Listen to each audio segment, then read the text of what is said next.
It's time for Security Now. Steve Gibson is here with lots of security news, including that nuclear code that was 8 zeros. And we'll talk about something called BULLRUN, perhaps a threat to SSL security. Steve has the details next on Security Now. Netcasts you love. From people you trust. This is Twit. Bandwidth for Security Now is provided by CacheFly at CacheFly.com. This is Security Now with Steve Gibson, episode 433, recorded December 4th, 2013. Breaking SSL. Security Now is brought to you by GoToAssist from Citrix. Take control of your IT world from one simple cloud-based platform. Provide live or unattended support for all your users anywhere. Sign up for your 30-day free trial today. Visit GoToAssist.com and use the promo code SECURITY. And by ProXPN. ProXPN is a virtual private network that allows you to use the internet the way it should be, anonymously and without oversight. For 20% off your new account, go to proxpn.com/twit and use the code SN20. And by Audible.com. To download the free audiobook of your choice, go to audiblepodcasts.com/securitynow. It's time for Security Now, the show that covers your privacy, your security, your health and wellness online. Here he is, Mr. Steve Gibson, the explainer-in-chief. Mental and physical health and wellness. We do it all, from vitamin D to honeypots and more. Oh, and we've got a variety today. We have launching nuclear weapons with the passcode of all zeros. I have an email from somebody about this, somebody who actually was there. It was a tweet frenzy all week about this. We have the annoying return of air-gap jumping malware hysteria. I wouldn't say hysteria, that's overstating it, but the people at Fraunhofer, the people who did the MP3 encoder, the original audio psychoacoustic guys, have demonstrated a network that functions, so that's freaked people out a little bit. We have the not-so-portable car killer. We have to talk about Amazon's Prime Air service just briefly. And speaking of moving through the air, NASA actually has an experiment for a true warp drive, Leo. There's been a breakthrough in faster than light travel. I'm going to talk a little bit briefly about a seasonal-driven bedside quest of mine and a discovery that I want to share. Two interesting Kickstarter projects.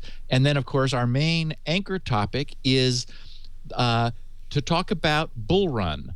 We learned about BULLRUN for the first time, which is the NSA's code name for their breaking SSL project. They're breaking encryption. How do we break the encryption of the internet? And Matthew Green, who's the cryptographer we've talked about often, who's at Johns Hopkins, he's been involved in an alternative to Bitcoin called ZeroCoin, which I'll probably take a look at on the show before long. It's still evolving, but he pulled himself away from that because he wanted to get back to addressing sort of what he felt was a loose end, which is what could they be doing?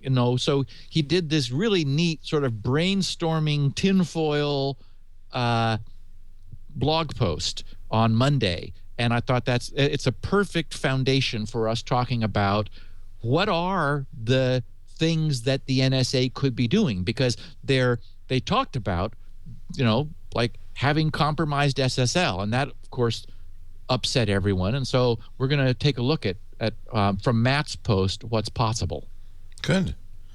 Boy, there's a lot to do. We also have 3 fine advertisers who've elected to support this episode. We'll get one in now. Let's do it. In fact, it's a good one for anybody who watches this show, because probably many of you have to do software or hardware support. You might even be an IT professional. I know the majority, in fact, I think of Security Now listeners are in some IT capacity. That's why you ought to know about something called Go to Assist from our good buddies at Citrix. You probably already have heard of Go to Assist as a remote access solution, and it is an excellent, I think the best used, most commonly used remote access solution. It's just fabulous. It lets you do up to 8 sessions at once, so you can start and install on one machine and move to the next and move to the next. You can scan the machines and know what software, including security software, is running. You can also do unattended support, which is really handy. You don't have to wait till your client's around. Unlimited live end user support. But this is just the beginning, their remote support. In fact, what they've done is they've added 2 new tools that make Go to Assist the ultimate in cloud-based tool set for an IT pro. Service Desk, you got to have this to manage your tickets, your trouble tickets, but also it allows you to manage problems, changes, releases, and you can create a branded knowledge center, branded not with Citrix's brand, but yours, your own, so you can keep your staff and customers in the know. A full self-service portal. It'll also help you because they can look up answers to problems. They don't have to bug you. And it's got your brand on it, which is very nice. Complete configuration management. This is all part of the ticketing module. And then add to this the monitoring module. Really, they've beefed up Go to Assist. If you haven't looked at it recently, the monitoring module lets you put a crawler on your client's system. It'll go through the network and look at everything, hardware and software, make a complete inventory automatically, PCs, Macs, network equipments, everything, with rich details on how everything's configured, audit software, gain actionable insights to bring systems into compliance, if you know what I mean. Get that LimeWire off of there. They also... They don't use LimeWire anymore, but you get the idea. You could track network performance, and it does let you set up a. It has pre-configured dashboard, but you can also set up your own custom alerts that will let you know. For instance, a disk space falls behind 5%, or when new software has been installed without IT approval, and you'll get your notification. Your choice: email, IM, SMS. Really is amazing stuff. And of course, you can manage multiple sites. In fact, these are the tools that'll turn you into a managed services provider. You might be using a similar tool. I guarantee you it costs more and does less. You got to try Go to Assist, and you can do it free right now. You don't even need a credit card. Just visit gotoassist.com for your special 30-day free trial. Gotoassist.com, click the Try It Free button, and when it asks for a promo code, I think it's a link that you have to open up. Let me see here. Yeah. You put your name and email and all that. You don't need a credit card, but I would like it if you'd put in the word security, because that'll let them know you heard about it on Security Now. And that's all I ask. 30 days free. Go to Assist if you're in IT. Oh, and don't forget to check all 3 modules so you get to try all 3 for free. Gotoassist.com. Use our offer code Security Now. Steve Gibson, Leo Laporte, and 8 zeros. Okay, so... Yeah, so I mean, the idea of this is just so bizarre.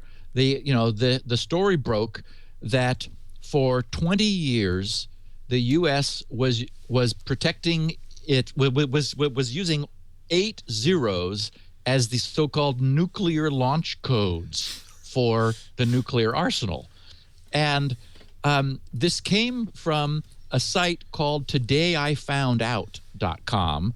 And the title of the posting was "Nearly 2 Decades, Nuclear Launch Code Minuteman Silos, United States" was their deal. So the background here is that we originally had no protection for, other than, all of the sort of the standard, these things are not out on the street corner. They're in highly secure bunkers and silos.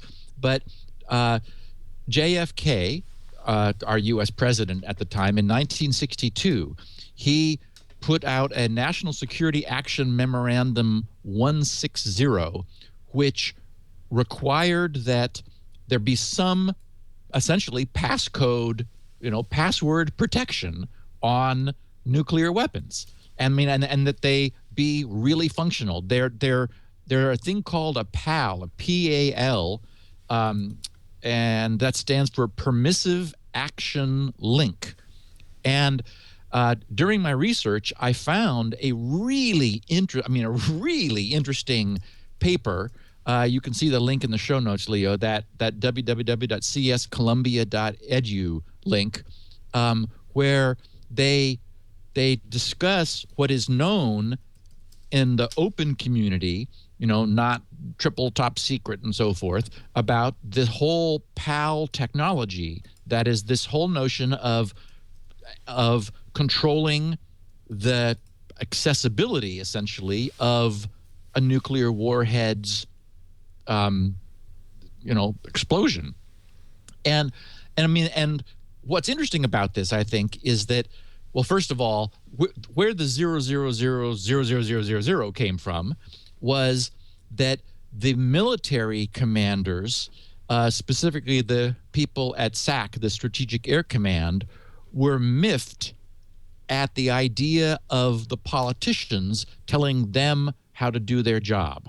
So what we learn from the story is that shortly after the politicians oversaw the fitting of launch codes with the very first PAL technology, they reset the codes to all zeros.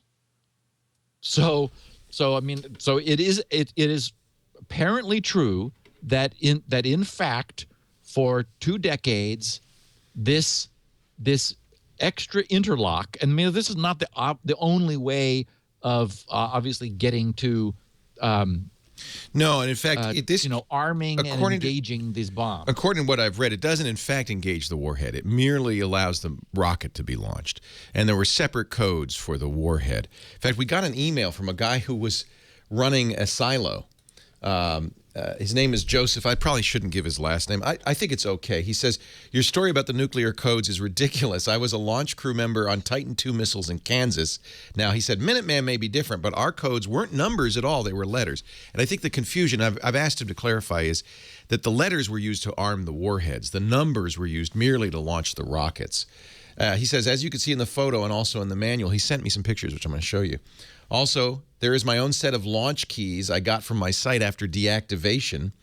I've included the launch checklist and the entry for the code add in the BVL, the butterfly valve lock. And he also has a picture of himself at the 9-megaton warhead that he was monitoring. Let me just show you some of these images, and I'll send these along to you so you can read them. Because it's been deactivated, these are no longer. There's the butterfly valve lock. And you see I think you can see where you would insert the key. I'm not sure. Here's where you'd enter the code. And this is the manual. Here he is in front of his, what did he say, 9-megaton warhead. And there's the 2 keys. Remember, there are 2 keys. Each member of the combat crew, there's 2 of them, has to have a key to turn, and they must turn them simultaneously. And one person can't. They're separated enough. So I think that's pretty cool. Okay, so but he disputes it. But I think we're talking about different things, is what I think. Yes, I've asked him to clarify. That's just what I was going to say. I'm absolutely certain that what this was actually about the bomb being able to be detonated. Really? All right. Yes. In the documents, they show schematics and talk about specifically how the systems were designed. And what intrigues me is this is a classic security problem. And in fact, it was concern about our warheads being on foreign soil. I mean, like deliberately on foreign soil, where it wasn't. Well, it started with this Cyprus problem in the early '60s, 62, where the fear was that NATO missiles would be used by the combatants against each other, even though they're both in NATO. So yes, and so this was meant to be an interlock that would prevent the nuclear bomb from detonating. Now, this story comes from 2004, as you know. So this isn't, a lot of people will say, and you'll get emails saying, oh, we've known about this for years. This was originally written about in 2004. Yeah, and I'm just addressing the fact that it was the most tweeted thing I saw this week. Yeah, no, and it got to be a big story, yeah. Yeah, so, but from a security standpoint, this is the kind of thing we've talked about often. And think about the dilemma. The reason the Strategic Air Command commanders set this to all zeros was their concern that they wouldn't be able to get some random code when they absolutely needed it. And the point was, this wasn't the only thing you needed. Everything you just talked about with the two key interlocked, being twisted at the same time, the stuff we've all seen in the movies, that was all in place too. So there was a whole series of things that had to happen.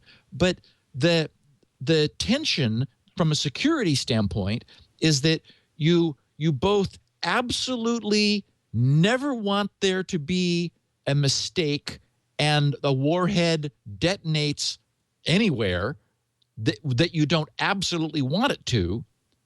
And that's in tension with the idea that if you want it to, you absolutely want to make sure that this huge list of things that all have to happen in order for that to occur all do.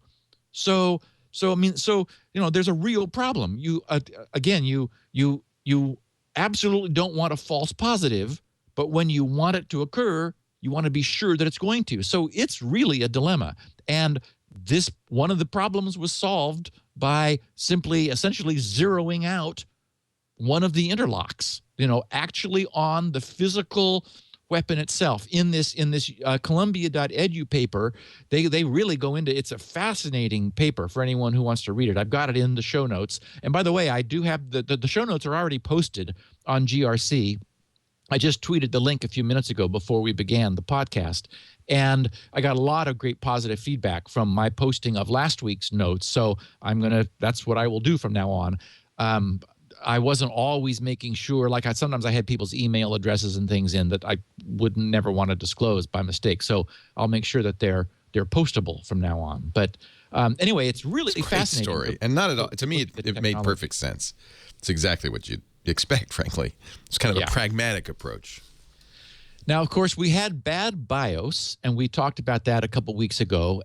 This persistent rumor, belief, whatever, that one security researcher has been plagued by this weird BIOS that affects, this weird malware that apparently is able to infect BIOSes. And he believes jump into completely disconnected computers.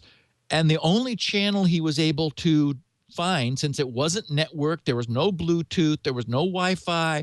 I mean, it was air-gapped, is a term, is that he believed that a laptop was still getting infected until he physically disconnected its microphone and speakers.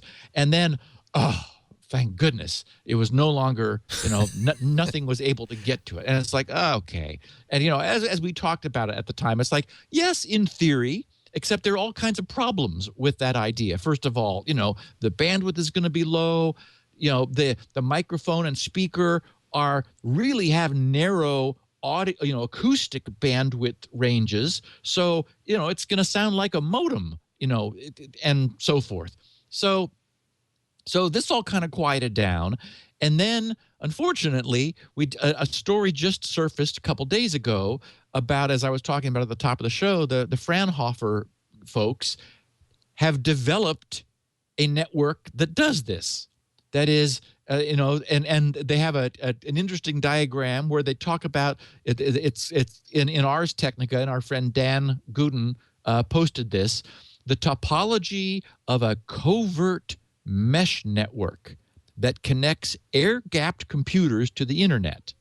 And the reason you need a mesh network is that, of course, the distance is going to be extremely limited, actually far farther than you might think. The guys at Fraunhofer were able to operate 65 feet between two Lenovo laptops using the built-in microphone and speakers. Now, reality begins to hit here. They were able to get 20 baud. That is 20 bits per second, which is not surprising because it is audio. And so you're going to have some sort of a carrier, and it's, I guess they were able to get it out of audible range. So it was technically ultrasonic, but it had to be very low ultrasonic to still, allow the microphone and speaker to function. But so okay, yes, technically you can use acoustics to allow two in proximity laptops to talk to each other. To get greater distance, then they use a mesh network, which is to say they essentially, it's like the internet, where one hops to the other, hops to the other, hops to the other. So as long as there are any two that are, or as long as there is any path where two are within distance, then they can all be synchronized, all be at 20 bits per second of data rate, which is a little slow in terms of contemporary networking technology. But again, all it can be used to do is allow previously infected machines to communicate, and that's the key.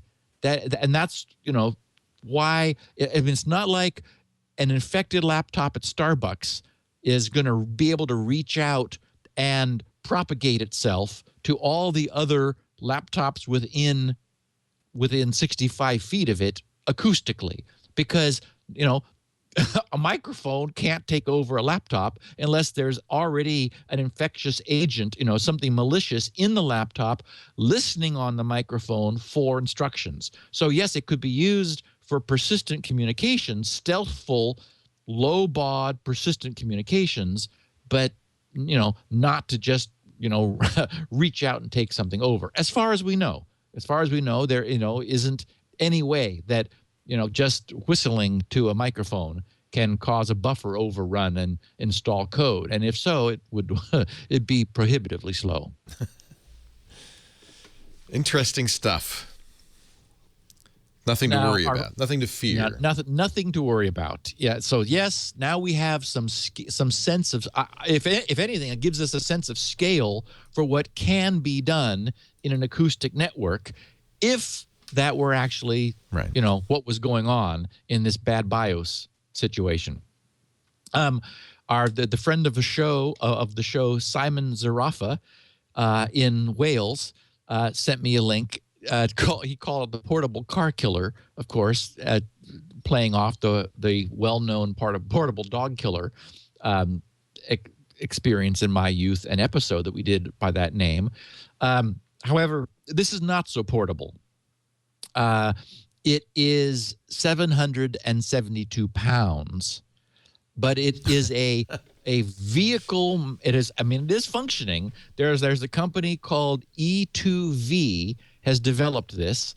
It is a non-lethal device. Unless maybe you have a pacemaker, in which case maybe it's not so non-lethal. But it can shut down a vehicle at 165 feet, wow, at 50 meters. So basically, it is a mobile EMP, electromagnetic pulse transmitter, that what it does is essentially it takes advantage of all of the technology that we have in contemporary vehicles. If you had some old Rambler from the 60s, such an old school car would just ignore the electromagnetic pulse. But the guys who developed this note that in the frequency band they're using, which they call the L and S band, it's a contemporary car's wiring loom has runs of wire of about a meter, which make them a perfect antenna. And so they're able to generate a signal from 165 feet away, which at that distance will essentially scramble the engine's management technology and cause the car to stop. And they're claiming that after their press release of this, they have had interest from 15 different countries and dramatic interest in, okay, we want one. Where do we send our money? And so far, they've installed this 772-pound thing in a Nissan Navara and a Toyota Land Cruiser. So, just to make their demonstrations feasible. I have a picture of it and links in the show notes if anyone's curious. But, nothing most of us have to worry about. And I have to say that it would unfortunately knock Amazon's Prime Air delivery drone right out of the sky. It's pretty clear that it would scramble its avionic too. And you don't really want something that can be knocked out of the sky. No, Leo. I mean, actually, what I loved was Paul Thurrott's tweet. Paul tweeted, I think this was just yesterday. He said, quote, "The sheer amount of free PR that Amazon CEO Jeff Bezos got for his, as Paul said, BS drone, quote, drone delivery system, unquote, is awe-inspiring. Media, you just got played." Yeah. And I mean, and I'm sure everyone listening has heard about this. If not, just Google Amazon Prime Air and you'll see it. And I mean, I don't know what to make of it, because you can't have this thing with 8 exposed high-speed rotors spinning. I mean, it would shred the family dog that would definitely go chasing it and barking at it and wouldn't see the rotor spinning and there'd be fur flying. It's just crazy. I don't I don't know what they're thinking. There are lots of, and I think even Jeff was pretty clear that this was a, long-term R&D project, not something they'd definitely like to do. And it would save them a lot of money. It has been used in Haiti. Something similar has been used in Haiti to deliver medical supplies. Delivering. Yeah. Oh, interesting. So it's not it's not out of the. Oh, I mean, Leo, it's technically, I think it's clearly feasible. Yeah. We have the battery efficiency. Now we have GPS that is ubiquitous. That the cost is low enough. No, I mean it's absolutely something you could do. And wouldn't it be fun to just look up and see these little these autonomous bots? It's unfortunate.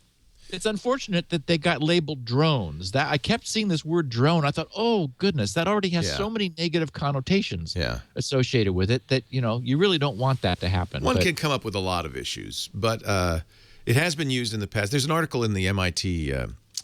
What do they call it? The MIT's technology. Technology Journal. Yeah, about it and about how it's been used in the past, and it's not completely infeasible. There's just some big problems that would have to be solved. But it's, I mean, the fact that Charlie Rose said, "Oh my goodness," and completely uncritically, "Wow." No, I mean, Paul's right. I mean, the media was saturated with this. It's a great story. It was a fabulous video that they produced, where it was basically, a few moments in the life of our next generation drone delivery system. It was like, oh my God. I enjoyed it. It was a great interview, and what the hell. Now, I hate to follow that with this next story, because. Okay, and first when I saw this, I thought, okay, is it April 1st? No, it's not April 1st. Okay, how do I explain this? So this is NASA actually has a project, and I have a link to, and if the PDF weren't being hosted by NASA.gov, again, I wouldn't believe it, but it is. They actually have. Now that's just the I think that's the artist's rendering. No, that's a Vulcan something or other. The very first image is an artist rendering from the Star Trek world. But that one you're showing now is actually what this thing might look like. So first of all, for the listeners who aren't seeing these pictures, the article begins. A few months ago, this is in io9.com, by the way. A few months ago, physicist Harold White, who's the author of the PDF at NASA, at JPL, or some propulsion organization. I'll get to that in a second.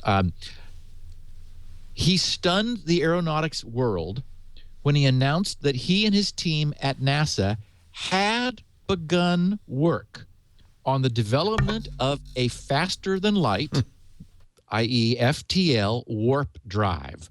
Now, okay, we have to just pause and give kudos here to Gene Roddenberry, because, I mean, we're calling this a warp drive. It actually works by warping space-time, and we had that in Star Trek in the 60s, thanks to Gene Roddenberry. So, I mean, that was the technology. That's how the Enterprise moved at faster than light, or than light. So incredible. So Harold White's proposed design, an ingenious reimagining of a drive known as the, and I'm going to kind of mangle the name, I'm afraid, Alcubierre. He's a Mexican theoretical physicist, Miguel Alcubierre. I was trying to pronounce it before the podcast, but now I forgot. Alcubierre drive may eventually result in an engine that can transport a spacecraft to the nearest star. Okay, Leo, to the nearest star in a matter of weeks. Well, we need that, because otherwise it takes too long. Exactly. All without violating Einstein's law of relativity. And I've said on the podcast that one of the problems I think that NASA has, and that the whole space process has today, is that we've been spoiled by Star Trek and by all of the sci-fi movies. No one is able to generate much enthusiasm about a slow wagon train to Mars. It's like, who cares? Okay, I mean, no one is going to fund that. If you're just not, but, oh my God, going to Alpha Centauri in a couple weeks, that's a game changer. Now we're talking. So anyway, about Miguel, he's got a Wikipedia page, and back in 94, okay, so 20 years ago, Miguel's about 48 or 49 now. So, he was at the prime of his physics inventing age back then, 20 years ago. He published a paper in the Classical and Quantum Gravity Journal. So serious. That's the right place for it, I think. Yeah. Yes, theoretical physics. So Wikipedia says Alcubierre is best known for the proposal of the warp drive, hyper-fast travel within general relativity. And that's the key, because the problem, of course, is acceleration. You can't accelerate very quickly, or because we have no way yet of suspending inertia, or humans are turned into goo, and that's not good. So anyway, continuing with Wikipedia, which appeared in the science journal Classical and Quantum Gravity. In this, he describes the Alcubierre drive, a theoretical means of traveling faster than light that does not violate the physical principle that nothing can locally travel faster than light.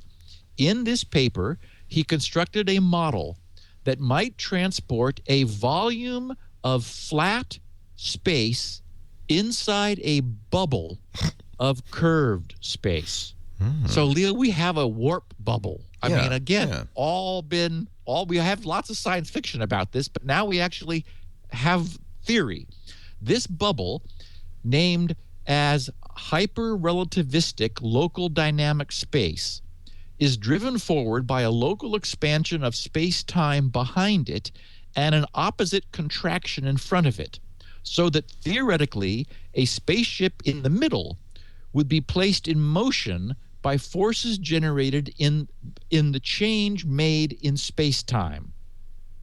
Okay, now this is 20 years ago, and nothing happened much, because the theoretical amount of energy that is unfortunately required to warp space-time is quite literally astronomical. Space-time, it turns out, is very stiff, and actively resists being warped. Damn it. Just, I know, it's been a big problem. But what happened so was, and we have such great pictures. Unfortunately, we don't have no way of producing that much energy. So, Dr. Harold White at NASA's Johnson Space Center was putting together a presentation recently where he was going to talk about this problem. And his PDF is titled Warp Field Mechanics 101. And if we were able to build this, this would transport a spacecraft to Alpha Centauri in 2 weeks. Perfect. Just Even though Alpha Centauri's system is 4.3 light years away. So we're talking about 4.3 light years in 2 weeks. And oh my God, now we're talking. Now we're cooking with gas. Yeah, exactly. If we can generate the insane amount of energy required. Well, and that's the breakthrough. What happened was, is while preparing this report, he did a sensitivity analysis of the equations, and he believes he found a way of dramatically reducing the amount of energy required. And so in his paper, it says it takes advantage of a quirk in the cosmological code that allows for the expansion and contraction of space-time and could allow for hyper-fast travel between interstellar destinations. Essentially, the empty space behind a starship would be made to expand rapidly, pushing the craft in a forward direction. The passengers would perceive it as movement despite the complete lack of acceleration. And he said, in terms of the engine's mechanics, a spheroid object would be placed between two regions of space-time, one expanding and one contracting. A warp bubble would then be generated that moves space-time around the object, effectively repositioning it. The end result is faster than light travel without the spheroid or spacecraft having to move with respect to its own local frame of reference. So essentially you create a bubble, this thing is in the middle, and you sort of rotate the bubble, and the craft moves through, essentially is pushed out of our normal space-time constraints, and is then able to travel without inertia being a problem, and without even something pesky as light speed being, the speed of light being a problem, and just zip wherever it wants to go. Zip. Yeah. So anyway, we'll keep an eye on this. But it's real. We'll be around for a while, right? They're now doing that. Well, no, but the energy problem was what just stopped everyone cold. It required an absolutely infeasible amount of energy, and it's been reduced by billions of orders of magnitude. It's like been reduced. If this new understanding is correct, and what they're actually doing now is building an interferometer to test the warp bubble theory, because they now believe, other people have looked at it, and NASA's guys have said, wow, this could work. And so they're going to start with an interferometer in order to see whether they can actually create a warp bubble with this radically lower level of energy input required. And I haven't had a chance to read the PDF. I just found it this morning. I tweeted it. It's already, in my Twitter feed. It's in the show notes. So yeah, wow. This would change everything. In our lifetime, you think? Nah. Oh yeah. Really? Yeah. Think so? Oh, Leo. I was looking at this, there was all of this, JFK's 50-year event in the last Yeah, week. yeah. I remember where I was on that Saturday Who morning. doesn't? Anybody alive does, of course. Yes.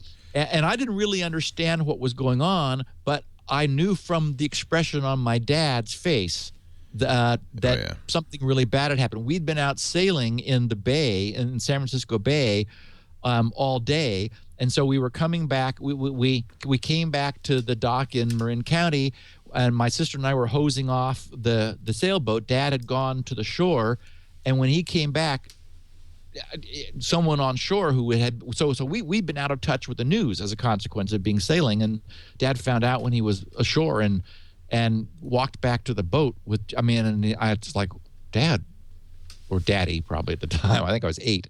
Yeah, it would have been 50 years ago. What happened? Anyway, so the point is that seeing the film from then, look how far we've come in 50 years, Leo. I think we forget how incredibly rapidly technology moves. I mean, that was not long ago. That was 50 years. But Steve, I know you're bullish about your, vitamin D and your low carb, but I don't think we're going to last another 50 years. You think? Well, oh my goodness. Yeah, I have a T-shirt that says Future Centenarian. Yeah. Right on, Daddy-O. Absolutely. I don't see myself getting to 107. But it's maybe. Not gonna take 50 years. It's not going to take 50 years. Look at the Large Hadron Collider. I mean, that thing is science fiction. Have you seen the pictures of that? It's like we're building something like that. We could easily build a starship. All we need is the warp bubble. And apparently, that's just down the street. I say start building the starship, and then, just if you build it, maybe the bubble. Give it a nice big engine room, and we'll figure out the rest. Yeah, exactly. Exactly. Yeah. And we have Elon Musk, so he's not going to let anything stop We got him. Google. We do. Yeah. They seem to have a vision for the future. Moonshots. No, this is exciting stuff, Leo. I mean, this is what's exciting is that now we can actually go somewhere in a reasonable amount of time. Right. And if we can do it in a couple weeks, then life support problems are solved, inertial problems. We don't have to freeze people. We don't have to, we don't need all this other stuff we don't have. All we need is the warp bubble. And apparently we're going to have that soon. The only thing I would raise at all is that if we could figure this out, not being the most advanced race ever, why haven't others visited us? Actually, I'm reading a rather daunting sci-fi series at the moment. We may be the only ones. Is that what you're going to say? I find that hard to believe as well. When you have as many potential planets as you must have, that no life has ever developed on any of them. Well, seems unlikely. For one thing, we really are way out on the fringes. We're not. We're on the wrong side of the tracks, galactically speaking. And so, there may be a lot more going on. Yeah, but somewhere. if there's a warp drive, we're not as out of town as we thought.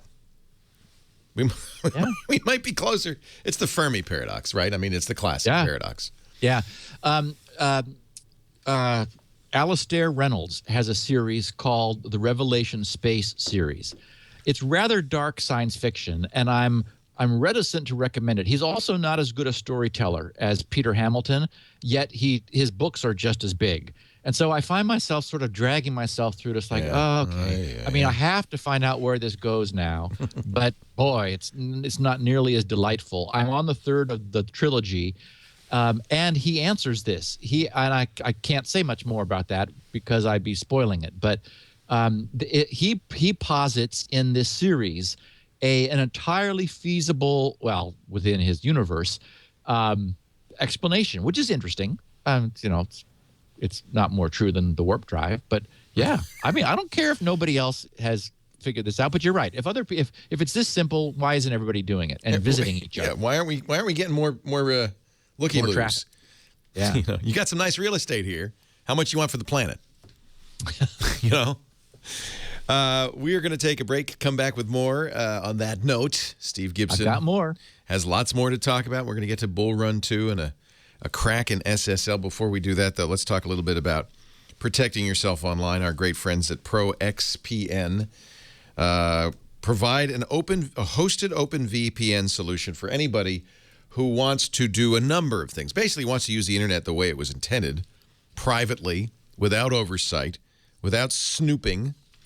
An OpenVPN, or a VPN of any kind, but OpenVPN is the kind that we recommend because it's open source, protects you by encrypting your traffic, putting your traffic in an encrypted tunnel, a brick impermeable titanium frame around the internet that allows you to communicate without your internet service provider seeing what you're doing, or the person in the coffee shop sitting next to you, or the person at the hotel or on the Wi-Fi, wherever you are.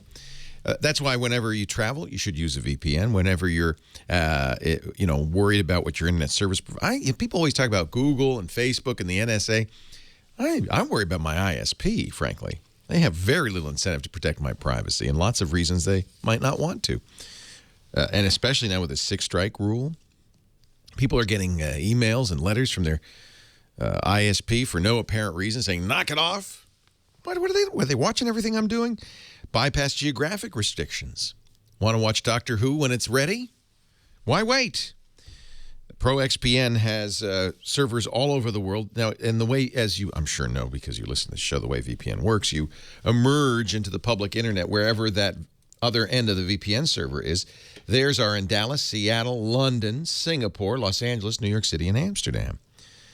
It's a 2048-bit encryption key. It's a 512-bit tunnel. It's OpenVPN. Steve Gibson approved. And that you can try. They have a free version you can try, but for the maximum performance and speed and functionality, you're probably going to want to go with the premium service. Now, normally that premium service is $9.95 a month, or you can buy an annual plan for $75. But if you use our offer code, SN20, you'll get 20% off. And that's not just for the first month or year, but that's forever. For the lifetime of your account, it means that ProXPN is less than $5 a month on the yearly plan. That kind of protection for $5 a month, that's well worth it. And of course, if you're not satisfied, you can cancel within the first 7 days easily. ProXPN.com/twit to find out more. Read all about it. They have a great, normally on mobile devices, you have to use PPTP. They've got an OpenVPN client now for Android, which is fabulous, that allows you to use OpenVPN on Android. They also have an iOS client. I want you to check it out. ProX. Don't be fooled by the V in the VPN. It's ProXPN.com/twit. And the offer code is SN20 to get 20% off right now. And we thank ProXPN for sponsoring Security Now, giving us their support. Moving along. So I'm getting a huge amount of positive feedback from my Leo precipitated change in the way I used Twitter. Oh, good. I was feeling bad about it last week. No, it's okay. Everyone is liking the fact that they can see my replies. I don't think anyone knew I was replying to everyone because I was using DMs. The problem I mentioned has already been fixed with that really neat filter or that chronology of my timeline. Remember that bit.ly, bit.ly/SGGRC, all lowercase, took us over to Simon Parlberg's page where he was monitoring the feed in real time and tying those posts to Security Now episodes, because I often tweet links as I'm preparing for the show just so people have access to them. And I've always been saying, oh, I just tweeted this, go check out my Twitter timeline. You can find the link. The problem was since I was now using @replies, my timeline was hugely cluttered because I've been so active with that. Anyway, Simon immediately fixed that. And so now we're back. So bit.ly/SGGRC is cleaned up again, and anyone can use that to immediately find only my broadcasts to my Twitter community, which, by the way, topped 40,000 the other day. So I'm not where you are, Leo, but I'm, Yeah, but you say good stuff. I say nothing. So that's makes you valuable. Well, I also tweeted about this. Now, okay, this is a complete diversion, but bear with me for a second. Last year, the radio station I use on my bedside clock radio, switched to Christmas music the day after Thanksgiving and was playing Christmas music for a month. And I thought, no, I cannot have Christmas music for a month. I'm not a Grinch, but there actually is some Grinch song, which is really nauseating. And I kept hearing, Mr. Grinch and all this. I thought, no, I just can't put up with that. So as the holidays were approaching, I decided to get preemptive here and needed to replace my wonderful clock radio with something. I do subscribe to XM radio. I have a lifetime subscription to Sirius XM in my house. So I was thinking, okay, that would be a possibility. And of course, we've got Pandora. We know about Pandora and so forth. But what about the device? And what I finally realized is I had an unused iOS device. I had an iPhone 4. And of course, I've moved to the 5. And many people, it occurred to me, have previous versions of iPhones or older iPads that they may not be using. What I found, and the reason I bring it up, is that it's just an incredible bargain, is an amazing little dock for an iPhone or iPad, which is also a speaker and a charging station. What I like about it is that it's been discontinued, so there's existing inventory that Amazon has. It used to be $80. It was originally $79.99. Now it's $19.99 or $19.95. I've got a link in the show notes if anyone's interested. It's the iLuv, ILUV, IMM190. They call it the App Station Alarm Clock stereo speaker. Anyway, it's for the price, it's terrific. And then I went on a search for the right app to use on my old iOS device, and believe it or not, I can't find one.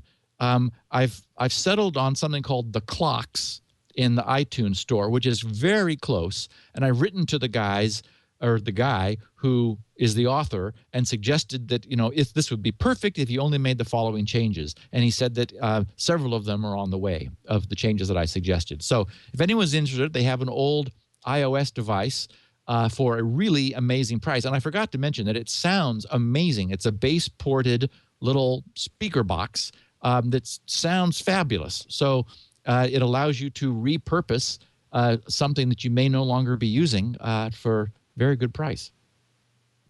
So just a little hint for the holidays from me. And finally, I just wanted to bring to our listeners' attention two interesting Kickstarter projects. Obviously, there's a huge interest in coffee. There's something on Kickstarter called the Temperfect Mug, TEMPERFECT mug. The interesting thing about it is that the guy who designed it, he's got a lot of experience with making mugs. He's been making them for years and years. He notes that coffee starts out being too hot to drink, and you then need to wait for it to cool. And in a thermally insulated mug, any traditional thermally insulated mug, there's a certain taper to the rate at which it cools. And if you scroll down, Leo, you'll see way down, he shows the temperature versus timelines of his solution. This versus guy is obsessive. Oh no, he really is. And there are some beautiful, you can spend $280 on one of these things that are like some amazing titanium oxide coating that you can get on one. Yep, there it is.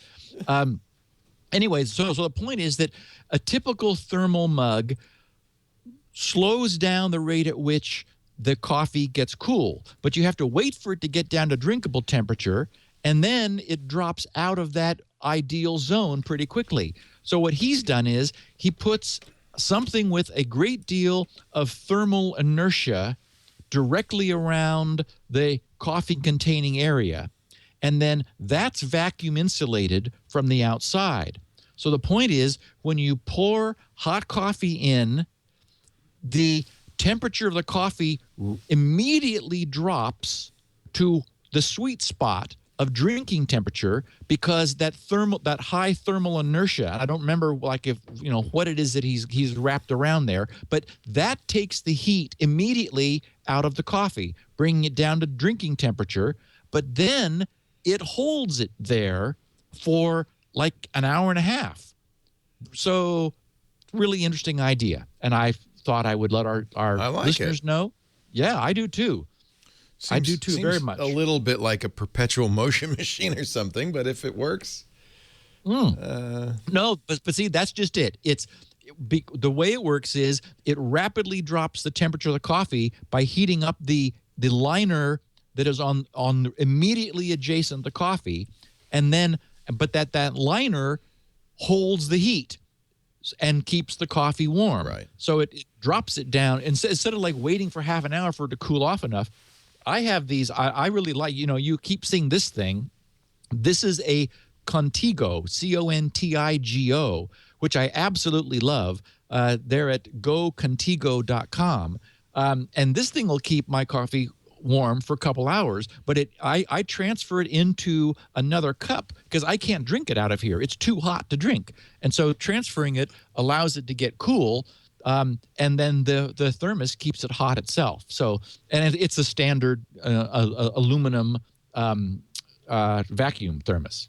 So for $40 you can get the regular mug. For $160 you get the black oxide, and if you want titanium, it's $280. And which one did you order?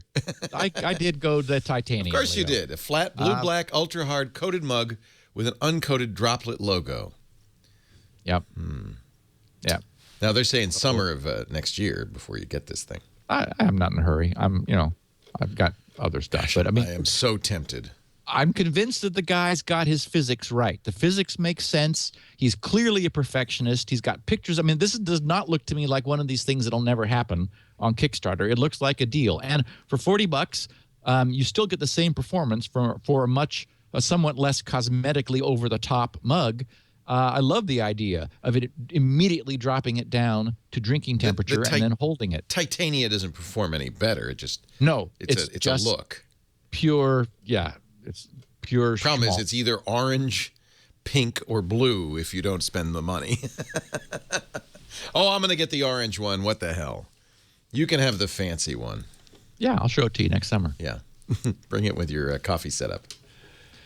Okay, last thing. Wackiness, but again, intriguing. I just wanted to make sure our listeners knew.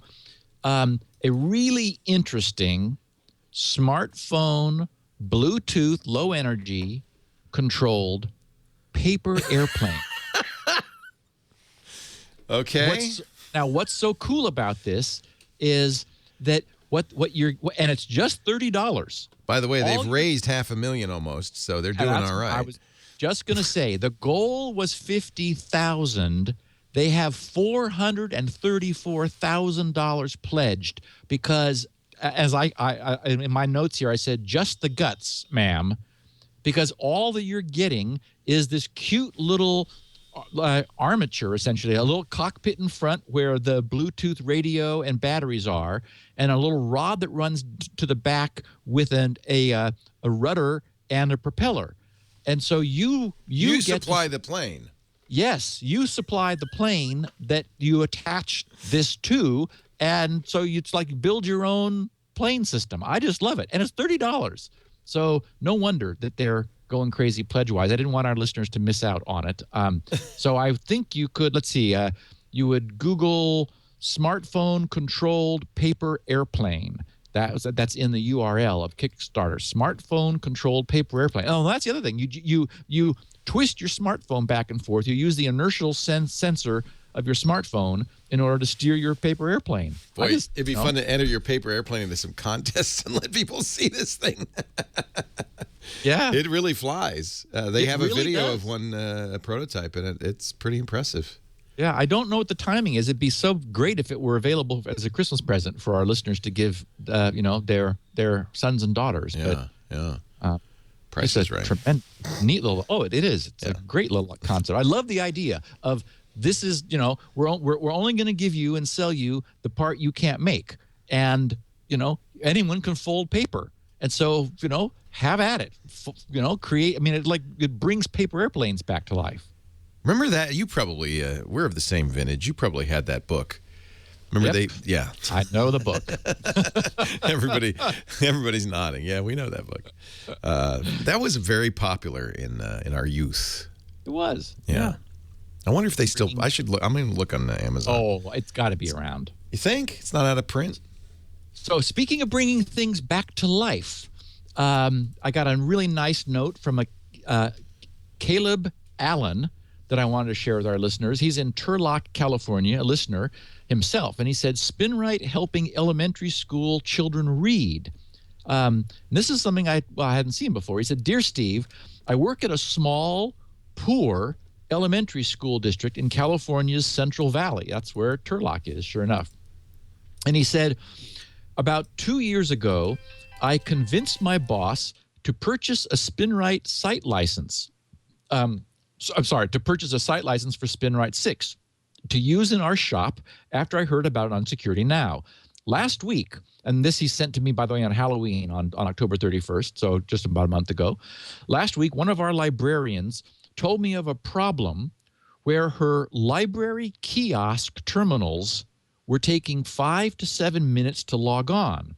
It was so bad that most school children, many of whom were only given 5 to 7 minutes to run to the library at all, just abandoned the PCs. This was a huge problem because these PCs are how the students look up book titles in the subjects they're interested in." So I guess back when I was in high school, we had a card catalog, but obviously that's all gone online now, as you would imagine. So he said, "After an hour or so poking around the multi-point server install," he said in parens, "the kiosks are terminals all running off one host machine." He said, "I took it back to the shop for further work. The message stated that the user profile service was busy. I scoured the Microsoft network and internet forums trying to find a solution to the problem. Finally, in desperation, on the off chance that the problem might be hard drive related, I ran SpinRite on level 4 over the weekend.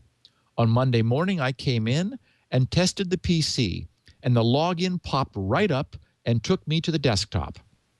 I returned it to the library, and now 4 students at a time are able to do research and look up books thanks to SpinRite. As a poor district, we've used SpinRite for a whole host of problems. It's gotten to the point where, in most cases, we just run SpinRite on level 2 before trying anything else. It's helped us keep our existing equipment running in the sometimes chaotic environment of elementary school classrooms. Kids are rough on the equipment, and our hard drives take a beating. With SpinRite's help, we've decreased downtime, kept older equipment running, and recovered vital files such as grades, parent reports, and special education evaluations. I don't know if a student in our district will someday be inspired because they had access to a PC we've gotten running again with SpinRite, but I'd like to think so. Thank you so much for a great product." Caleb. How nice. And wow, thanks for the great summary and report. And thanks to Patterson, who found it, the Great International Paper Airplane book, first published in 1967, written by, I didn't know this, Jerry Mander, who went on to write some other very interesting books, including 4 Arguments for the Elimination of Television. It's for which he's quite well known. But he's very controversial politically now, too. Yes, that's right. The Great International Paper Airplane book, it was based on the Scientific American contest. The 20 of the best entrants from the first International Paper Airplane contest, sponsored by Scientific American. There were 11,851 entrants, but this is the best 20. Now, if you look for paper airplane books, there are a lot more, but this is the one that I'm nostalgic about because. Remember that little helicopter one? Yeah, it would spin. I made all 20. There was a ring one that was. Anyway, this apparently is out of print, but boy, wasn't that a great book? I think everybody probably over 50 will remember this. Well, and there it is, available used for $1.15. Yeah, you can get it. Yeah, plus shipping. Yeah. I might just buy this just to have it. This was a classic. Yeah, Leo, believe me, when you love PDP-8s, you will end up buying a lot of things just to have them. Just because they're classics. One thing, though, there's no Audible edition of this book, I don't believe, anyway. That would be kind of funny. Fold point A to point B. Yeah, this book in particular probably does not make itself very available to the audio, to the Audible style. However, Audible does have 150,000 other wonderful titles. Now, there probably aren't any programming books there, but there are a lot of books about technology. In fact, I just bought a bunch of them because I have a lot of catching up to do. I'm hoping maybe over the holidays I'll be able to do a little bit of reading. For instance, I just got the book about Amazon by Brad Stone. It's called The Everything Store. I just got Nick Bilton's book about Twitter, hatching Twitter. And the next one I'm going to pick up is what's it called? It's the one that talks about the iPhone. It's called Dogfight. This is maybe now you can get this for free right now. This is one I think anybody who listens to these shows would be very interested in. Fred Vogelstein is a writer for Wired. I've read excerpts from it, and I've talked. Many of my friends have read it and say it's really great. Renee Ritchie was just talking about it yesterday. Dogfight: How Apple and Google Went to War and Started a Revolution. And the excerpt I read was the story of Steve Jobs' Apple iPhone keynote in 2007, where they announced the iPhone and the people who had made it, and just wow! I cannot wait to read this. So I got a deal for you. How about reading it, or I guess you should say listening to it, for free? You can by joining Audible. The first month's free. The first book's free. Cancel any time in the first 30 days. You'll pay nothing, but you will get to keep the book. The only problem, and we face this all the time, is what book? There's so many choices. There's so many wonderful books at audible.com, 150,000 titles. I don't know where you're going to start. Maybe you like Tom Clancy, the new Tom Clancy novels there, or maybe you like science fiction. All our Peter F. Hamilton books are there. We love Peter F. Hamilton. Lincoln's Words at Gettysburg. There are so many classics. If you like history, if you like fiction, if you like biography, whatever kind of reading you like, you'll find it all at Audible. And listening, I don't know, there's so many times I can't read. I can't hold a book. I love to read. And at this point, I no longer even buy books. I listen to everything because it's just so great when you're in the car, when you're at the gym, when you're walking the dog or doing the dishes. Try it now. Go to audiblepodcast.com/security now. audiblepodcast.com/security now. You'll be signing up for the gold account. First month's free, first book's free. Cancel at any time. And the book is yours to keep. The Rolling Stones Discover America, the inside story of their American tour. I love this stuff. I do a lot of rock and roll stuff. Graham Nash's book is supposed to be amazing. Wild Tales, A Rock and Roll Life. Of course, Crosby, Stills, and Nash. I was just talking to somebody who listened to this. It says, fantastic. I bet you'll find something you can't wait to listen to. You get in the car and spend an extra 15 minutes driving around the block just to hear the next chapter. audiblepodcast.com/security now. We thank them for their support of Security Now. What do you got there? So I was just checking my Twitter feed on my little mini while you were talking, and I have an update about about coffee. Then we'll get to Bull Run, I promise everyone. So this was tweeted by ChemGuy60223. That sounds like a zip code maybe. And so he sent two tweets.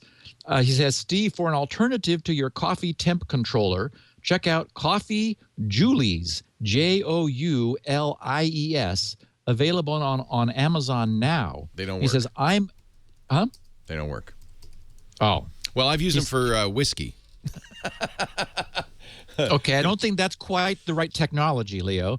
He says, I'm a chemist. Of course, his Twitter handle is ChemGuy. Yeah. He says, I'm a chemist and have these. Use as a class demo. They really work. uses a phase change material to absorb/release heat at the proper temperature. So they're little metal beans that go in your coffee. People do these for whiskey as well, to keep whiskey cool without watering it down. Get the idea?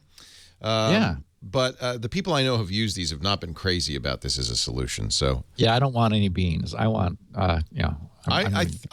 we both bought that mug if they put it out. If they don't, we'll try the Julie's. I've been aware of these for some time. I'm not convinced they do the job. Anybody in the chat room has experience. I mean, there's the guy on Twitter. He's a chemist. Yeah. No, the theory works, and so he's probably using it in order to demonstrate same idea that concept in his classroom. Right.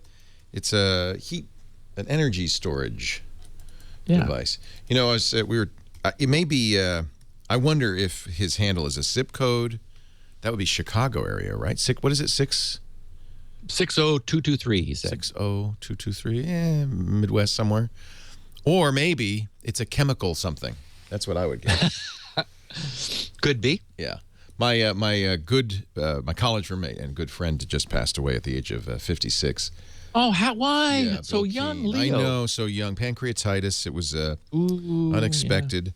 Yeah. But he was the guy in Oregon for food safety and tracked down many famous cases of food safety. And, he was the guy who got almonds irradiated for the future. But main reason I thought about this is because his license plate was, and I don't know if anybody will recognize this, 0157H7, which is the deadliest strain of E. coli.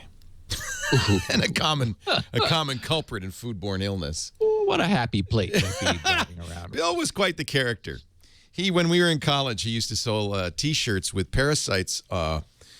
He had a picture of a fry cook, and it said, "How would you like your eggs?" And all the eggs were parasite eggs that were common in human parasite infections. So not a best-selling T-shirt, but yeah, that one was one that raised eyebrows. Bill was a great man and a real loss. So Bill Keane, very young fella. But boy, he saved a lot of lives. So he had a good life. But in better news, continuing. Oh yeah, there's an article about him in USA Today. I didn't see that. That's good. Wow. Yeah. Go ahead. Okay, so BULLRUN. What is BULLRUN? BULLRUN is the code name, and boy, have we been learning about code names, creative code names that the NSA generates like crazy in the last few months, ever since Edward Snowden dropped the first of many bombs. BULLRUN surfaced about a month ago in another release of slides, and there was a slide that referred to the BULLRUN project, and it raised a lot of concern because it discussed the NSA's active work to decrypt the internet's encryption. And all the headlines that flashed were, NSA breaks internet encryption. And of course, my take at the time and even now is, well, okay, we as Bruce Schneier has said, trust the math, and we do trust the math.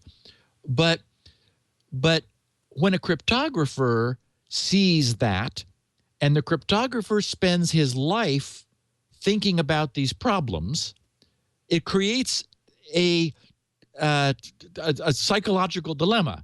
It's, well, okay, if that's true, and I, a cryptographer, pride myself in teaching cryptography and knowing everything there is to know about cryptography, how do I square that? And so that's exactly what Matthew Green did in his latest blog on Monday, December 2nd, 2 days ago. His blog posting is he posts in cryptographyengineering.com is his site. And his blog post was, how does NSA break SSL? And so he's been bugged about this briefing sheet, but has been pulled away. He had intended to spend some more time on this, but has been pulled away by his own project, which has been taking up his time. Anyone looking at his Twitter feed can see that he's talking about Zero Coin, which he's very excited about. He's come up with an alternative virtual currency technology, not Bitcoin, not Litecoin, but Zero Coin, which it's on my radar, and I just haven't gotten into it yet because it's still very much evolving. So I'm going to wait for it to settle down, and then we'll doubtless talk about it. So Matt starts out by explaining. He said, quote, "First, I'm well aware that NSA can install malware on your computer and pwn any cryptography you choose.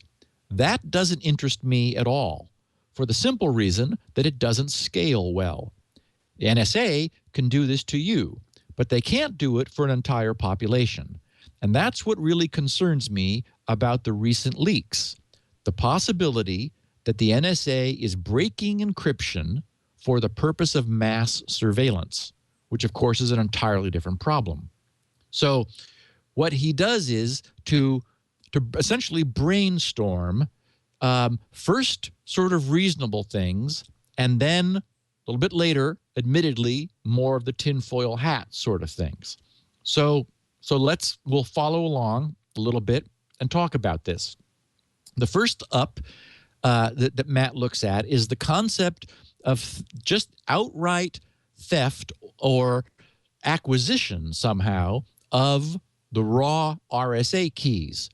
And of course, this approach, just the NSA getting keys is so obvious and easy that it's somewhat difficult to imagine the NSA spending much effort or resources on hyper sophisticated attacks, because we know from reports that have been published that GCHQ in Britain and our own US NSA are completely comfortable and have suborned U.S. providers overseas, and even within the U.S., they've demonstrated a willingness to obtain SSL keys using their subpoena powers and gag orders. One of the observations we've made is the insane number of certificate authorities that our browsers trust. So, any of those are able to mint SSL keys on demand, and who's to say that that hasn't happened? So, so unfortunately, the whole public key infrastructure is a fundamental weakness that we talk about often on this show, because that's one of the things we talk about is fundamental weaknesses. And, that's like first and foremost, which he talks about. Now, the other thing that's a little bit of a concern is the idea of, as Matt puts it, suborning hardware encryption chips. The New York Times recently ran a story where their headline was "Documents Reveal NSA Campaign Against Encryption," and the allusions in the slides which the New York Times showed, which we also covered at the time on the podcast, noted that a significant fraction of encrypted traffic on the internet is produced by hardware devices, such as SSL terminators or accelerators. The slide that we talked about a week or two ago with Google, it showed that before anything went into their own network, there was on their border was SSL equipment, well likely to be hardware, in order to speed this up. SSL accelerators are often what companies use on their front end of their networks to essentially deal with the otherwise high computing cost of negotiating a public key with all of the people connecting to their site. And those use hardware chips. Those hardware chips come from somewhere. So the question is, okay, what does suborning a hardware encryption chip mean? And so in brainstorming, Matt suggests, he says, the obvious guess is that each chip encrypts and exfiltrates bits of the session key via, quote, random, unquote, fields, such as initialization vectors and handshake nonces. Indeed, Matt writes, this is relatively easy to implement on an opaque hardware device.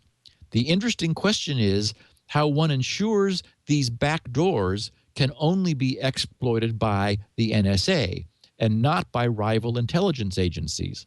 So what he's positing there is that if the hardware performs the entire handshake, the whole protocol setup, and you want that all in hardware because that's where you get the performance boost, then things like initialization vectors, which should be one-time use nonces, they can be publicly known, but they have to always be unique, and handshake nonces, which exist in the protocol. If some of the bits from the session key were, for example, scrambled and stuck in the nonces, an observer looking at the packets would think everything was fine unless you really analyzed every detail of the handshake, looking for cross-item correlation. But if the NSA knew that such and such a chip were used, or if just the NSA knew that chips were out there which misbehaved in ways that they had participated in engineering, then that could immediately remove, for example, half of the session key length, dropping it from 128 to 64, which is then much more feasible to brute force. So we don't know that that's not going on, but apparently we have evidence that the NSA has been involved in this sort of pressure against encryption chips, and Matt suggests, if so, this is how it might be done. And it's chilling. And of course, he's right.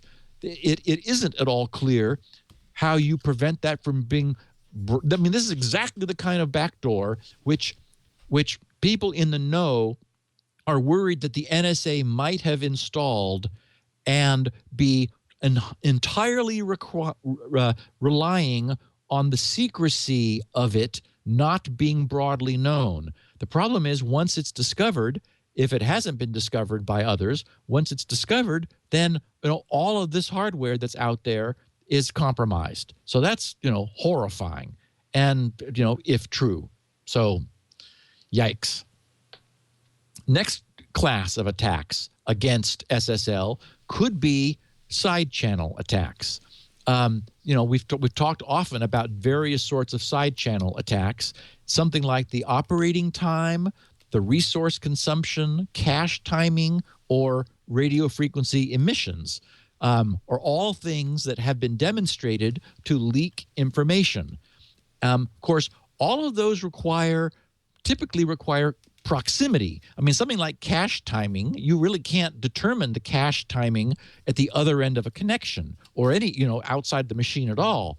But Matt notes that anytime you virtualize TLS servers, SSL servers in a cloud setting, and if spyware is able to be running in a virtual process on the same hardware, then it's sharing hardware resources. And it's entirely feasible to imagine then that malware could be watching the shared cache of the processor in order to find weaknesses and try to determine the keys that are in use. So those are, very chilling. It's one of the reasons, actually, that I was very happy with the work that Dan Bernstein had done on the elliptic curve crypto that I chose for the Squirrel, the SQRL authentication and login technology, because he really verified his algorithm specifically guarantees that no secret information is involved in any timing or memory access at all. So all of the memory accesses that are done and any timing decisions, branches, never involve anything that is supposed to be a secret.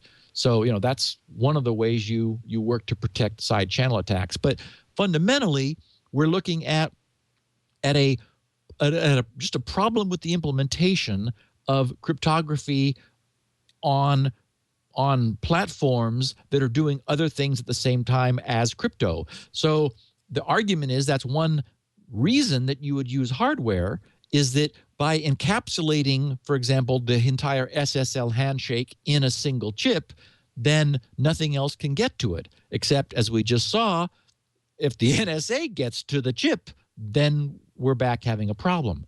So, the problem is all of our technology is arguably sensitive to many different types of attacks. And another one that we've talked about is weak random number generators, which Matt brings up again. And he says, weak random number generators are a problem because the crypto that we're using absolutely depends upon the quality of random number generators. We use those on the client side during the RSA handshake. We've done a podcast about how SSL handshake works.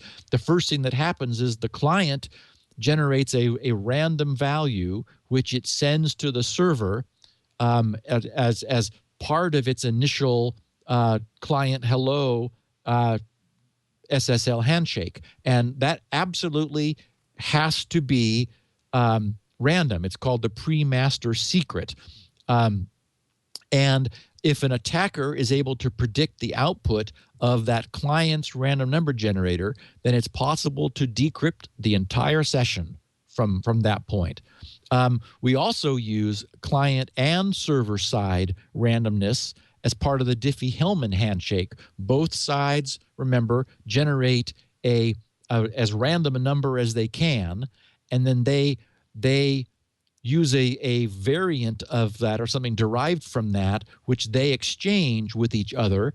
And when they each receive what the other sent, they're able to combine that and arrive at a shared secret, which they then use from then on. But that is extremely sensitive to the randomness of the content that they're each generating. And if either one of them is not sufficiently random, that can compromise the handshake technology. And finally, long-term generation of random numbers. We've already seen where this has been a problem. For example, the generation of RSA keys that are used in server certificates. Remember that the EFF has a project called the EFF SSL Observatory. And what we found, the industry found, to our shock, was that there was actually duplication of private keys among many online services.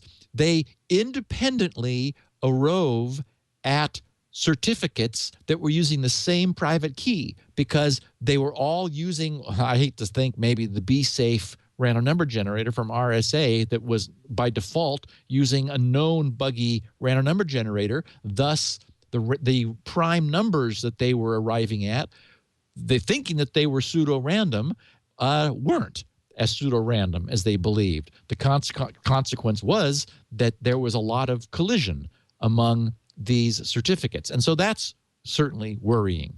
Thus, we really do need strong random number generators. And though there's no proof of it, there is some reason to believe that the NSA was acting in order to get a bad random number generator out into the NIST specification. And even though everyone who knew anything thought nobody would ever use this, turns out that that was the default random number generator in RSA's BSafe library, across their entire product suite. Why not? Which they make it easy. God, Somebody already did all the work. Let's just unbelievable. Yeah. Kind of. And then amazing. lastly, he suggests that there could be, even though we've all fallen in love with perfect forward secrecy for good reason. There could be esoteric weaknesses in perfect forward secrecy systems.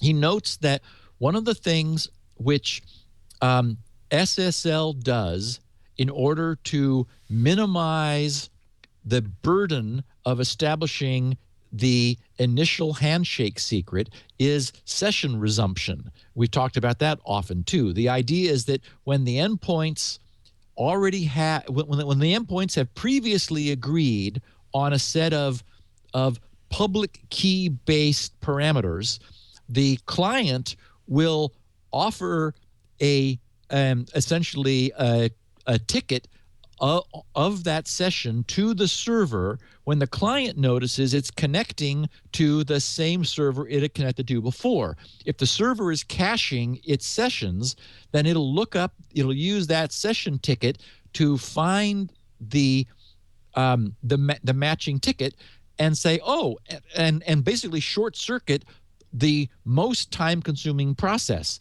Now, the problem is that while that's neat if you're just connecting two machines, what do you do if you're connecting to a server farm? Now the problem is the client could be reestablishing a connection with a different machine in a huge server farm. So now you've got to come up with a way essentially of moving all of the session information and session tickets out to the front where there's some way there's some way to sort of offload that from all the individual servers. And it turns out it just creates a huge architectural headache for people who are trying to use resumption tickets, and it can be a problem. And then Matt also notes that the Diffie-Hellman parameters, which are increasingly being used because we're all liking Diffie-Hellman as opposed to RSA for our crypto, they must be chosen with care. That is, the so-called elliptic curve parameters must be chosen with care, and that using curves which are not safe can quickly destroy the entire system's security. So, in general, Diffie-Hellman is fragile and requires proper behavior from both ends of the handshake for reasons that we've already talked about.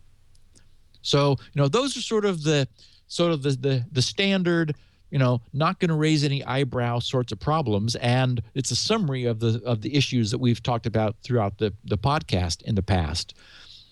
Under what Matt considers tinfoil hat concerns, or maybe regard them as thought experiments, the what if sort of stuff, he talks about just what about breaking RSA keys? And Matt notes in his blog, he says, there's a persistent rumor in our field that NSA is cracking 1024-bit RSA keys. He says it's doubtful this rumor stems from any real knowledge of NSA operations. More likely, it's driven by the fact that cracking 1024-bit keys is highly feasible for an organization with NSA's resources. Okay, now wait a minute. Highly feasible. To get a calibration on that, back in 2003, so 10 years ago, a decade ago, encryption researchers, Shamir, the S of RSA, and Trommer estimated it would cost $10 million for a purpose-built machine that could factor one 1024-bit key per year. Okay, but that was 10 years ago. An updated estimate this year, in 2013, Trommer relooked at this and estimated that the numbers would be about $1 million for cost for a machine to factor 1024-bit keys in a hardware, and it might be significantly lower, which of course is pocket change for the NSA. But remember, that's a year. So we're still talking about a really substantial amount of work to do this. But anyway, so summing it up, Matt says, why is this considered tinfoil hat? And bringing it sort of back to some reality, he says, because as far as we know, nobody's ever done it. Not even once. Not even at 1024 bits. So all the entire crypto community has are rough guesses. He says, since it's never been done, guesses could be dramatically too high or dramatically too low. He says, and 1024-bit RSA keys, he notes that 1024-bit RSA keys are now being rapidly phased out. You know, for example, when I renewed my certs, they were and went to EV certs, about 2 years ago, because I'm about to come up to renewing them again. I went to 2048. In fact, that was the default that DigiKey was then recommending. And of course, Google famously updated all of their connection technology to 2048-bit ahead of their end-of-year deadline, which is what they were planning. So, and we do know, 768-bit keys have been cracked, but remember that this scales exponentially. So 1024-bit is not, 1/3 harder than 768. It is dramatically, exponentially harder, and we've already doubled the key length to 2048. So everyone believes that we're secure and are going to be. Okay, what about RC4? And this is still in tinfoil hat mode, Matt feels, the notion of cracking RC4. So it turns out that and we've talked about cipher suites often, there's a large suite of ciphers available. Servers have their batch, clients have their batch, and they negotiate to find the strongest. Or really, what happens is the client gives the server the dump of all it knows about, and from among those, the server chooses in the order it wishes what it wants. And so, for example, GRC, my site had been using RC4 until a few weeks ago because it was the only one that would rate me as well as I wanted to be over on SSL Labs. I didn't see any danger in it. And, Matt argues that there is really no danger. But in tinfoil hat mode, he also notes that, first of all, 50% of all HTTPS traffic is still being secured with what he refers to as creaky old RC4. And admittedly, it's starting to show its age. Remember that the attack that we covered a few months ago was done by some of the RSA guys, where the way RC4 works is it uses a scrambling algorithm where it has two arrays of 256 bytes. The key sort of pre-scrambles the array, and RC4 generates a pseudo-random bit stream coming from the dynamic continual scrambling of the array. So the idea is that it gets better as it goes along, but the researchers discovered if they really looked more carefully at exactly the way the arrays were being scrambled, there was a greater lack of randomness among the choices that the system made than they previously believed. So they pushed the original known weakness out further and further worried everybody about the strength of RC4. Still not to the point that it would be a real problem, but worrisome. And so Matt writes that we don't know of any attack that would allow the NSA to usefully crack RC4, even given all of this. With all these weaknesses, there still isn't a way, as far as we know, to usefully crack it. And he says the known techniques require an attacker to collect thousands or millions of ciphertexts that are either A, encrypted with related keys, and that was the WEP problem that was one of the reasons we did abandon the WEP Wi-Fi protocol, or B, to contain the same plain text.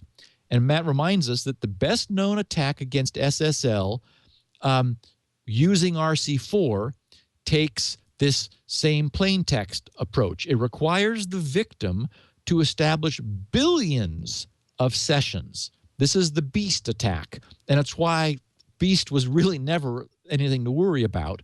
And even then, it only recovers fixed plain text elements like cookies or passwords occurring at the front of these billions of identical queries that browsers make. So it was at worst a theoretical attack, and it's why I kept RC4 where I had it. Now I've moved it down, and we're using perfect forward secrecy. And of course, everybody else is famously moving to that very rapidly because Beast is just Beast was the cipher block chaining problem. It was a crime, I think, that was the RC4 attack. Anyway, so fundamentally, in tinfoil hat mode, we could argue that RC4, is crackable. But practically, Matt's feeling is, not so much. And certainly it's in the process of leaving. And then just out of the blue, he says, well, if we're going to have our tinfoil hat on, how about, some sort of other side channel attack, something that we can't imagine or don't know about, because fundamentally our cipher technology is vulnerable to those. So if you like tinfoil, you like the idea that maybe there's some way of leaking secret information that we haven't picked up on, but that the NSA knows. So, and then finally, of course, does the NSA have secret and completely surprising quantum computing capabilities? Well, nobody thinks so. I mean, nobody seriously in academia believes that the NSA is that far ahead of us, and they would have to be radically far ahead in order to have actual quantum computing technology to crack crypto. But if we have our tinfoil hats on, who knows? And, and I just note that with all of the certificate authorities that our browsers now trust, how do we know that one of them isn't the NSA? I mean, literally a covert from the beginning certificate authority that is wholly co-opted. I mean, that actually is an NSA front and has a convincing set of credentials and is doing business. And all of the browser vendors believe it's, whomever, and it's not. I mean, that's if I were the NSA, that's one of the things I would do. So I hope I just didn't give away one of their secrets. Oh, do you really? Wouldn't it be funny if it were the Hong Kong post office? Oh, goodness. Yeah. Well, I would imagine it's something really hiding in plain sight, actually. Yeah. But Matt wraps up by saying that one bright spot is that the NSA GCHQ disclosure, this disclosure that we saw, does describe their present capabilities as, quote, extremely fragile. So that implies that the things we're already doing have significantly changed the game for them. And I think that makes absolute sense. I think that they were noting that, yes, there were things they could do, but those were fragile, meaning that a whole bunch of things had to come together in just the right way for them to be able to decrypt. And that might have been storing up traffic and then arranging to get an expired key. That we've talked about on the podcast, that kind of thing. The idea being that they recognized if with the world switched to perfect forward secrecy so that you could no longer determine what the session key was from use the server's private key to decrypt the session key because of using ephemeral Diffie-Hellman handshake, all of that they were using was then obsolete. Yeah. And, their fragile system was hurt. So there's no question in my mind that deep within the bowels of the NSA, they're not happy about, essentially the upshot from what Snowden did has clearly mobilized the entire security industry to speed up our game, basically take this much more seriously than they were. And because what the NSA was doing was arguably fragile, doing things like, tapping Google's unencrypted links between data centers, well, Google's going to fix that. So that's a perfect example of something fragile which has now been taken out of their grasp.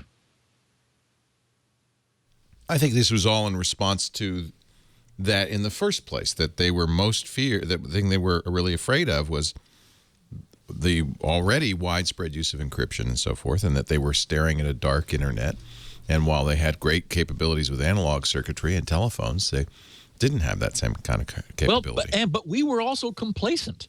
I mean, Google assumed that their private fiber was secure. They made that assumption. And it turns out, so we were all just sort of didn't recognize what was going on. So, and that's the other thing too, that the Snowden leaks have been so powerful because it hasn't been one fact that got out. It's been a tsunami of revelations about just how aggressive the NSA's policies have been, and which has touched every corner of the security industry and has said to people, okay, we need to change things. Yeah. Well, now what? Now what are they going to do? Leo, there isn't anything they can do. Yeah. I mean, they're going to have to appeal to the law. They're going to have to end up using subpoena powers and national security letters in order to get the things they need. They're going to have to demand the keys from companies or from the companies those companies trust, meaning the certificate authorities. I don't see any other solution. And so that means we need to adopt technologies that are entirely TNO. We need to trust no one. That is one of the fundamental concepts of my Squirrel login technology. Is there is no third party. It is fully TNO. You are trusting no one else. Unfortunately, the entire internet infrastructure with websites means we have to trust the certificate authority. So that's its point of weakness. That's where the NSA will go. Well, you've been right on all along with your calculations about how these things are working. So it's because it's ultimately technology driven. Yeah. And we understand technology. Yeah, if you understand how it works, it's apparent where the attack surface must be. Yeah. Steve Gibson is at grc.com. Yeah, that's the place where you could find SpinRite, the world's finest hard drive maintenance and recovery utility. You can also find all his freebies, his perfect paper passwords, all the great things he does. And while you're there, the 16 kilobit version of the audio, the smallest audio made available, and full transcripts so you can read and search. It's very helpful. I was searching the other day for something you mentioned. And because all those transcripts are there and online, and Google indexes them, it's very easy to find what you need through those transcripts. So thank you for doing that. We have full quality audio and video available at our website, twit.tv/SN for security now. And, of course, wherever netcasts are aggregated, we have feeds for all of those as well. Are you going to do Q&A next week? I don't know. Maybe. If you've got questions for Steve, at some point we will do a Q&A. Go to grc.com/feedback. Do not attempt to question him in any other form.